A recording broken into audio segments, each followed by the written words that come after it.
What's up YouTube, back with another video, and today I'm gonna go over 6 plays in the Jazz playbook here in 2K22, and the playbook is the same on both current gen and next gen, but I'm gonna be demonstrating them on next gen. So with that being said, let's get into it. The first play is the Fist 15 give 21. You can call this for anybody that has pick and roll ball handler priority, and if you don't know what play priorities are, I'll leave a video in the description that can help, and I'll also go over a lot of things related to offensive play calling in that video as well. And it's a handoff that goes into a pick and roll. So right here, I call it for Mitchell. He's going to be on the wing, and Conley is going to have the ball on the other wing. Then I'm going to dribble towards the middle, hand the ball off to Mitchell. Then the play goes into a pick and roll with him and Gobert. And from there, it's just reading the defense and making the right decision.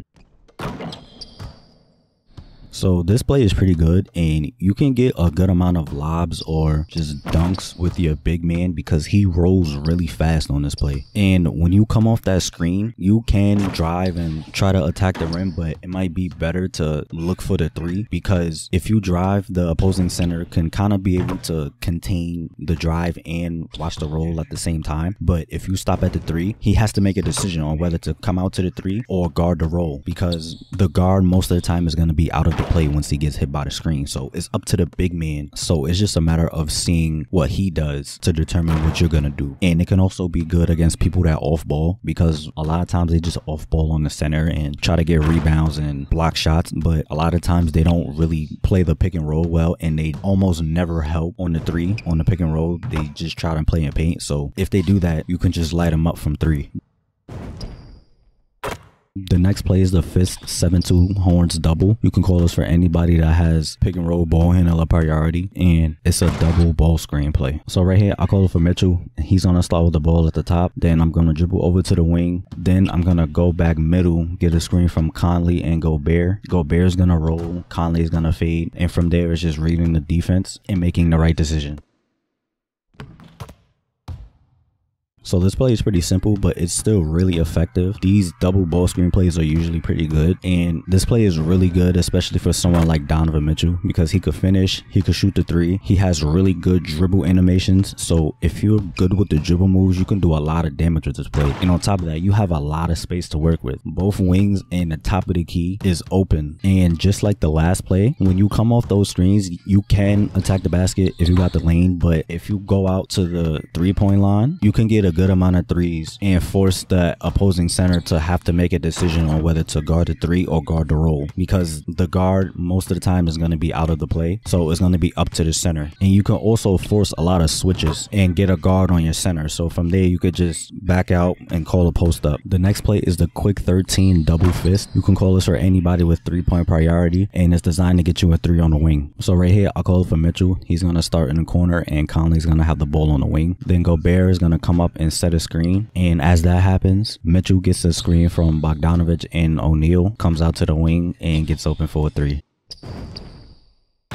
So this play is pretty good, and it's pretty consistent. You'll get a lot of open 3s using this play, and it can also catch people off guard as well, because once you come off that screen with your center, the defense is going to be focused on stopping that, and they're not really going to notice Mitchell coming off those 2 screens. And there will be times where you can score on that pick and roll, but the paint is pretty clogged, so like getting lobs and passes through there could be kind of hard, but in certain situations it is doable. The next play is the quick 3 curl down. You can call this for anybody that has 3-point priority, and it's designed to get you a 3 on the wing. So right here, I call it for Conley. He's going to start in the corner, and Mitchell's going to have the ball on the wing. Then I get a screen from Gobert, and I attack, but I don't have the lane, so I just wait. And Gobert goes to set a screen for Conley. Then he comes out to the wing to get open for a 3. So this play is pretty good, and there will be times where you're able to drive and score off that pick and roll, but if you don't, you can just keep running the play how it was designed, and people won't really be expecting that. Once they stop you on that pick and roll, they think they got you beat, but you're gonna be one step ahead of them and just waiting for that off ball screen to happen. And there's also another screen that happens on the other side of the court, so there will be times when that's open, but the option is not really all that consistent. The next play is the quick 12 down elevator. You can call this for anybody that has 3-point priority, and is designed to get you a 3 on the wing. So right here, I call it for Mitchell, and he's going to start in the corner, and Conley is going to have the ball on the logo. Then I'm going to dribble towards the wing. I'm going to wait and get a screen from O'Neal. And as that happens, Mitchell will get a screen from both Bogdanovic and Gobert, come out to the wing and get open for a 3. So this play is pretty good, and you'll consistently get open 3s. And even though it's elevator play and Mitchell is supposed to go in between the screeners, most of the time he just ends up running around them, but they still set good enough screens for him to get open, so the play is still really effective. And the last play is the give 51 quick. You can call this for anybody that has handoff receiver priority, and you can use it to get some dunks and layup.